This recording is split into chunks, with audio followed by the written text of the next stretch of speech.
The crying didn't sound dramatic. That was the first thing that struck me. No alarms, no shrieking, no panicked crowd gathering around to feel important.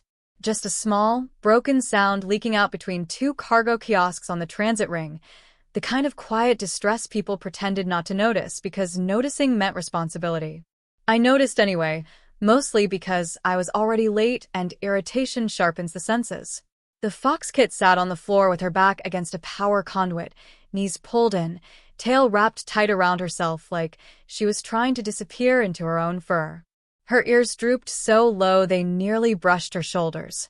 She couldn't have been more than 6 by human standards, small frame, oversized station-issued jacket, eyes squeezed shut as if the universe might behave if she refused to look at it.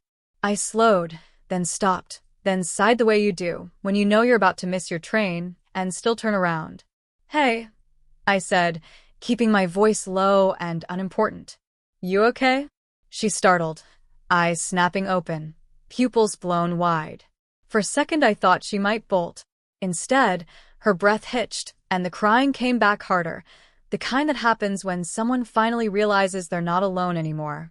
Great, I thought. Now I'm officially involved. I crouched a few steps away, careful not to loom. I didn't touch her. Every species guide ever written agreed on one thing. Touching someone else's child without permission was a fantastic way to start an interstellar incident. "I'm not here to take you anywhere," I said. "I'm just here." That made her pause. One ear twitched. She studied me through tears, clearly trying to decide if I was a threat, an idiot, or both. "My escort went the wrong way," she sniffed.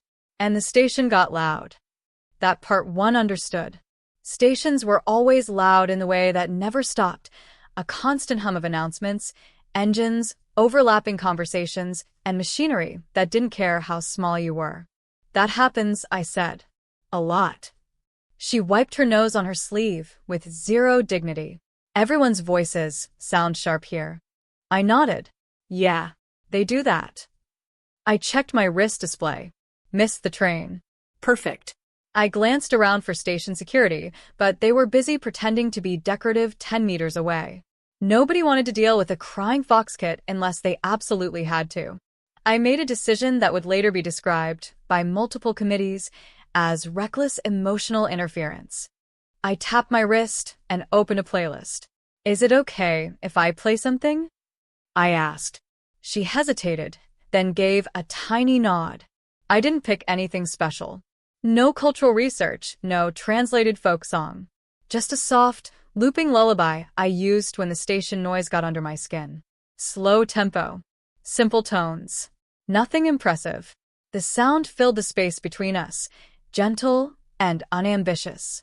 The effect was immediate. Her shoulders dropped first. Then her ears lifted a fraction. The tight curl of her tail loosened. Her breathing slowed like she'd remembered how to do it properly again. She didn't smile. She didn't laugh. She just settled. Behind us, several things happened at once. I didn't notice them at the time because I was focused on the Foxkit blinking in surprise at her own calm. But later, I was shown the data. The station's emotional variance sensors spiked. Neural harmony indicators surged. 3 different monitoring systems flagged the moment as statistically impossible. At the time, all I thought was, good, that worked. "That better?" I asked. She nodded again, more confidently this time. "It's quieter inside." "Yeah," I said. "That happens too." She leaned back against the conduit, eyes half-lidded now, like the world had stopped attacking her long enough to be tolerable. Her tail unwrapped completely and rested on the floor, relaxed. I stayed where I was. Didn't move closer. Didn't touch her head or pat her shoulder. I'd learned early in life that comfort didn't require proximity, just consistency. "My mom said not to talk to strangers," she said after a moment. "That's good advice," I replied. "You shouldn't talk to me." She frowned. "But you're already talking." "That's true," I admitted. "So we'll call this a temporary exception." She considered that with great seriousness, then nodded like a diplomat signing a treaty. A minute later, her escort came skidding around the corner, panic written all over her face. Foxwoman, Older, sharper eyes, posture trained into authority. She froze when she saw her child calm, breathing evenly, sitting across from a human playing soft music like he belonged there. "What happened?" she demanded, pulling her daughter into her arms and scanning me for damage. The Foxkit pointed at my wrist. He made the loud stop. Her mother's gaze sharpened. "You used influence?" I blinked. "I used an app." That did not improve the situation. Within seconds, we were surrounded by officials who hadn't cared 5 minutes ago.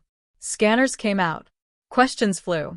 Someone politely asked me to stop the audio while they recalibrated their expectations of reality. When the sensors confirmed the Foxkit's emotional stabilization had occurred without pheromones, without telepathic contact, without trained modulation techniques, the mood shifted from concern to interest. Uncomfortable interest. The Fox mother thanked me.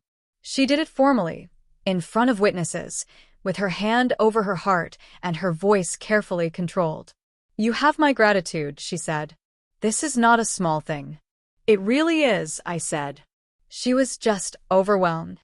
That answer earned me several looks I didn't yet understand. They escorted the Foxkit away, calmer than I'd found her, humming along to the tune still echoing faintly from my wrist. She waved goodbye without fear, just a small, shy flick of her fingers.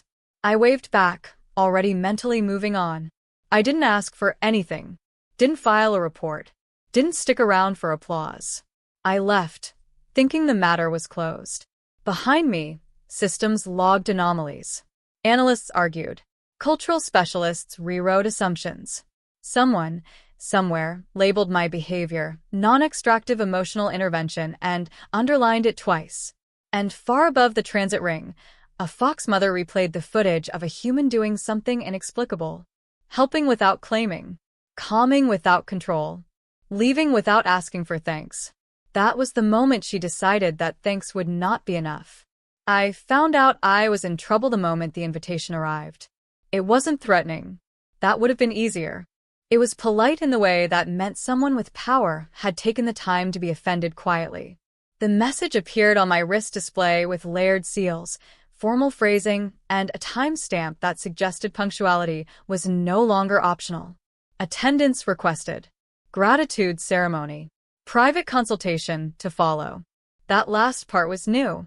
I stared at it for a long moment, then checked the sender ID. House Viral. Maternal authority. Jurisdiction. Civic, cultural, long-term futures. So, the Foxkit's mother. Fantastic, I muttered. I calm one kid, and now I'm a policy discussion. I almost declined. Humans had a strong cultural instinct to back away slowly from anything labeled ceremony. Unfortunately, the station's legal AI helpfully informed me that declining an official gratitude request from a recognized house head could be interpreted as emotional rejection with diplomatic implications. I accepted because apparently that was my life now. The room they brought me to was too clean to be comfortable. Smooth walls, warm lighting, seats arranged in a careful semicircle like a discussion was about to happen whether anyone liked it or not. The fox mother stood when I entered, posture straight, expression controlled. She was impressive in the way people were impressive when they didn't need to show it. "Human," she said. "You honor us with your presence." "I mostly just didn't want to cause an incident," I replied. A corner of her mouth twitched. That was the first sign I noticed that she was amused. The ceremony itself was brief. Words of thanks, formal acknowledgments, a public statement recognizing my decisive emotional intervention during a juvenile distress event. It sounded dramatic enough that I started wondering if I'd misremembered sitting on the floor playing a lullaby. Applause followed. Not enthusiastic, but respectful. Eyes lingered. Data tablets recorded. I stood there with my hands folded, feeling like someone had put a spotlight on a perfectly ordinary mistake. When it ended, I turned to leave. "Please stay," the fox mother said. That's when I knew it wasn't over. The room emptied quickly, as if everyone had agreed they didn't want to be present for whatever happened next. Doors sealed softly. The lighting adjusted, warmer now, less ceremonial. She gestured to a seat across from her. "I wanted to thank you properly," she said. "You already did," I replied. "Publicly." With witnesses. Yes, she said. That was thanks. Her eyes held mine, steady and sharp. This is more. I sat because standing felt rude and running felt worse. She folded her hands on the table between us. My daughter does not calm easily, she said. Our people do not experience emotional regulation the way humans do. It takes training, structure, reinforcement. I didn't train her, I said. I just played music.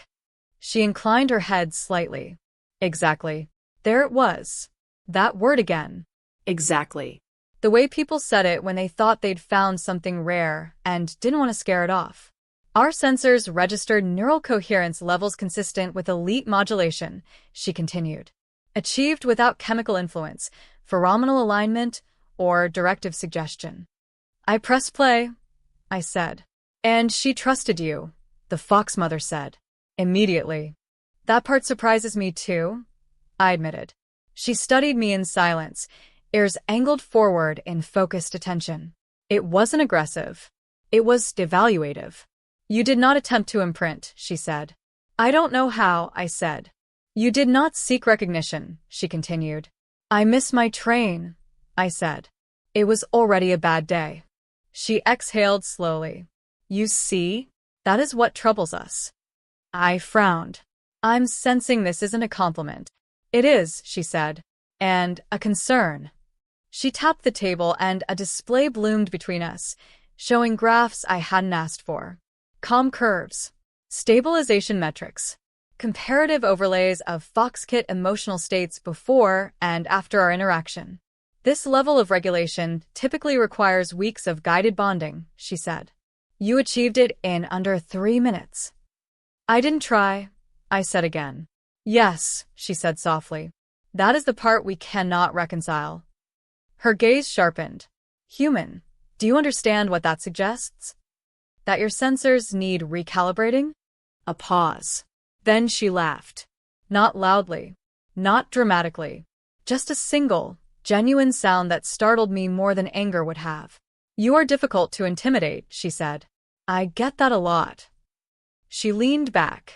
In our culture, influencing a child's emotional state creates obligation, responsibility, a future-oriented bond. My stomach sank. I didn't claim anything. I know, she said. That is why the bond is stronger. There it was again, the logic leap that made my head hurt. You helped my daughter, she continued. Then you walked away. No expectation. No request. No attempt to secure advantage. I'm starting to feel like I should have asked for a coupon, I said.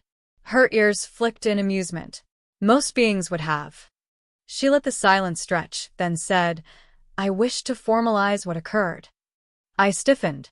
I'm not interested in guardianship, adoption, or interspecies family law. She raised a brow. You assume far too much. History is on my side, I said. She smiled faintly. What I want is not personal. That did not reassure me. She activated another display. Contracts.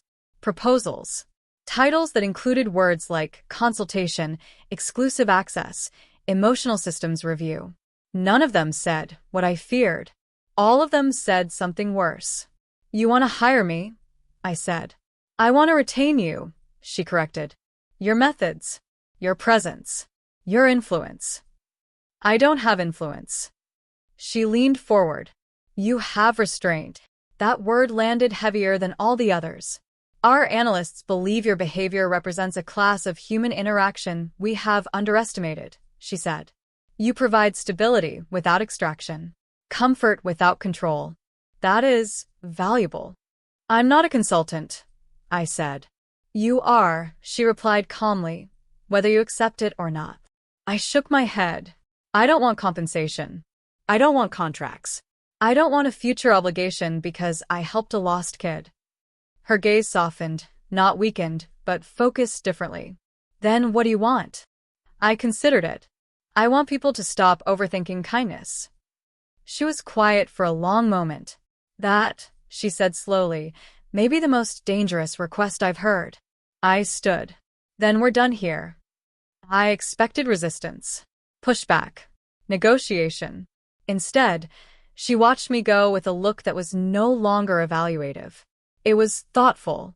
As I reached the door, she spoke again. Human. I paused. More than thanks, she said, does not always mean possession. I looked back. Then say what you mean. She smiled. Just a little. I will. Behind me, systems recalculated. Analysts updated models.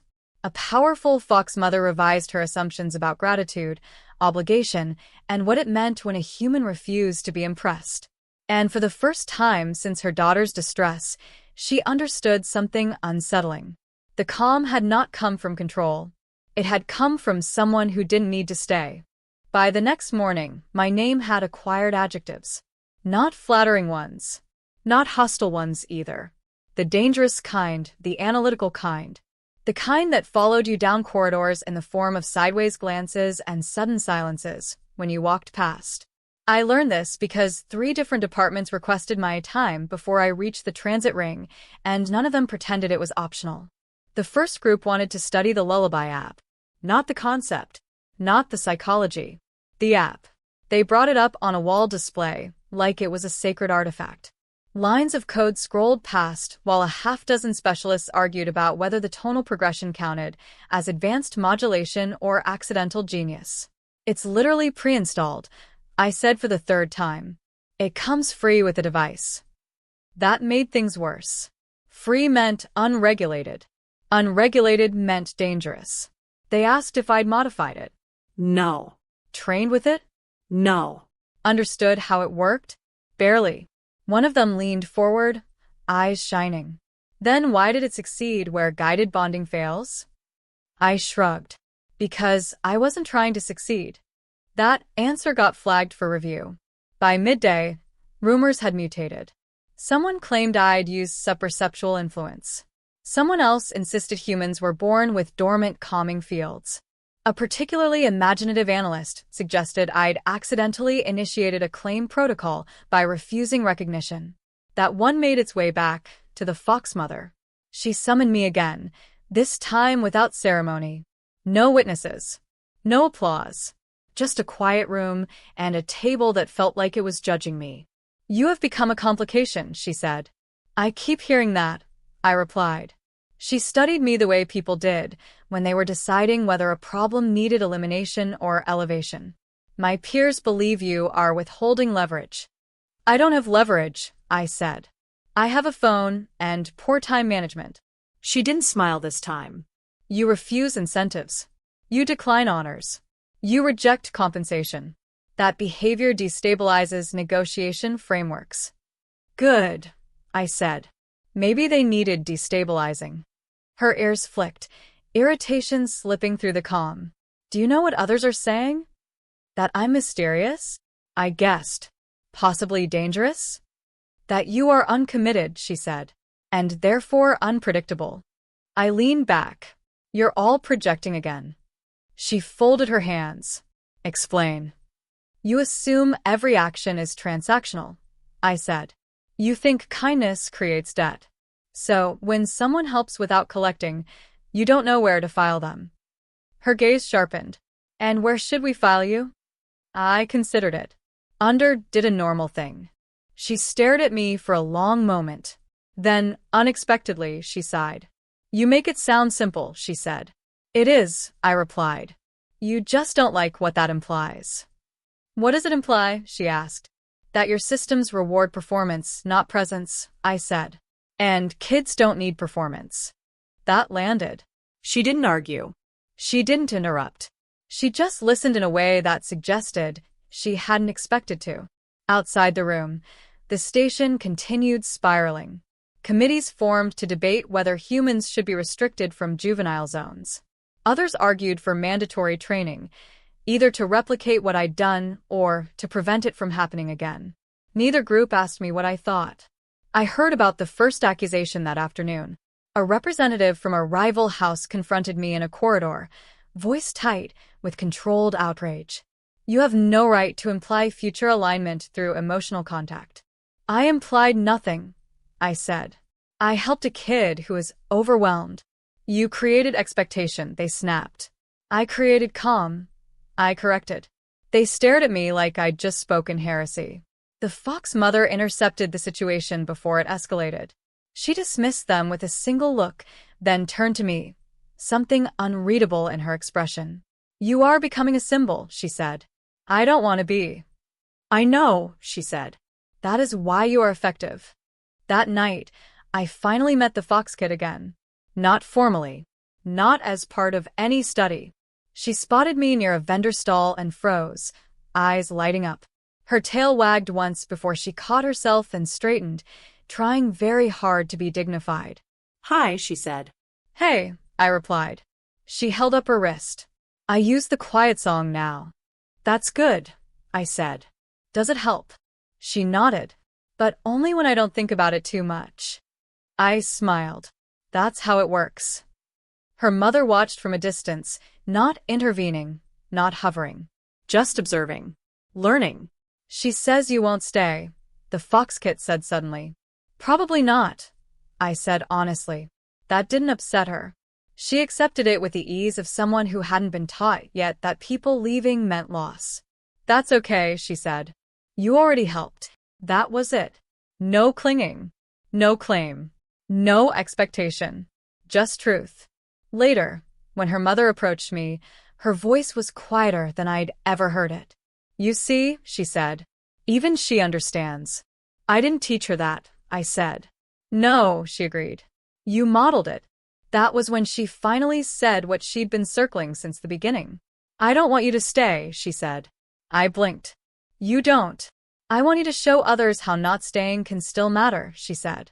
I want systems that don't panic when someone refuses ownership. I studied her, seeing not authority now, but concern. That's not what most people mean by more than thanks. She met my gaze. It is to me. The next day, the proposals changed. Not contracts. Not exclusivity. Guidelines. Protocols. Station-wide access to calming tools. Training for escorts to recognize overload before panic.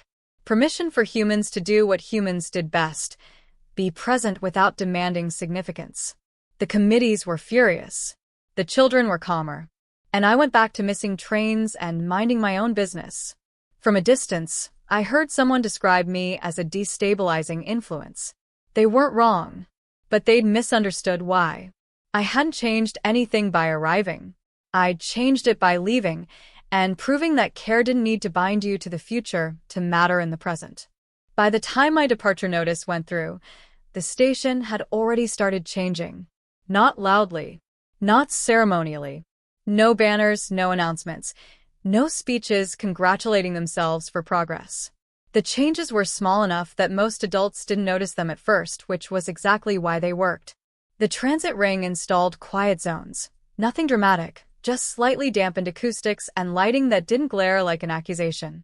Escort protocols were updated to include something called non-directive presence, a phrase that caused several committees to argue for hours before quietly approving it because no one could explain why it felt so threatening.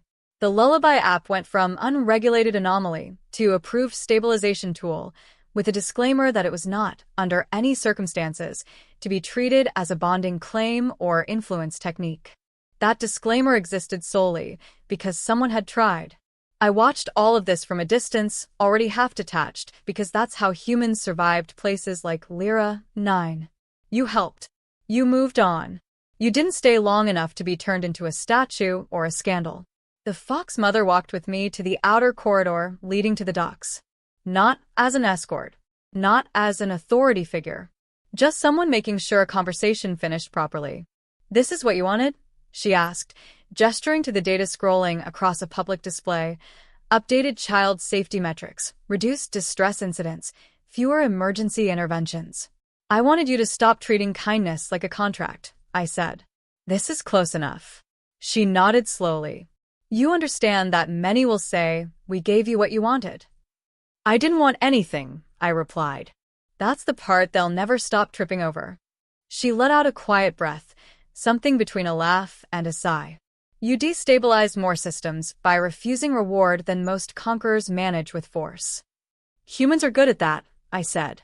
We walk away from things you'd build religions around. Her ears flicked. That frightens people. It should, I said. A little. We stopped near the docking gate. Traffic hummed beyond the glass, ships coming and going, without ceremony. Life continuing, stubborn and unimpressed. My peers believed more than thanks meant binding you, she said. Possession. Claim. Influence. And you? I asked. She looked down the corridor, thoughtful. I wanted certainty. I wanted to know that what calmed my child would not disappear. It will, I said gently. Everything does. She didn't flinch at that. Yes, she said. But now I know it doesn't need to stay to matter. That was the moment I realized she wasn't thanking me anymore. She was letting go. The Foxkit didn't come to say goodbye. That was intentional. Her mother had insisted on it. No emotional crescendos. No goodbyes that felt like promises. Later, I heard the Foxkit asked where the human went. She'd answered, he already helped. That answer made it into 3 different reports and 1 philosophical debate that ended early because no one could argue with it without sounding cruel. At the dock, my ship's boarding light blinked green. Well, I said, shifting my bag. This is me not staying. She inclined her head. You have given us something we cannot return. I didn't give it, I said. You noticed it. That earned me a real smile. As I stepped onto the ramp, I felt it, that familiar tug of expectation, the unspoken question of whether I was about to regret walking away from influence, recognition, power. I didn't. Behind me, the station continued functioning without me, which was the whole point. Later, long after I was gone, analysts would argue about the incident. They'd write papers about the human non-claim phenomenon. They'd debate whether restraint could be taught, whether refusal was a strategy or an accident, whether humans understood the destabilizing effect of their indifference. Some would conclude that humanity was dangerous because it didn't always want what others offered. Others would realize the truth was worse. Humanity was dangerous because it didn't need to. The Fox mother stood at the viewport long after my ship disengaged, watching nothing in particular. Around her, the station moved differently now. Softer in places. Less frantic. Children cried less often, and when they did, someone sat nearby instead of sounding an alarm.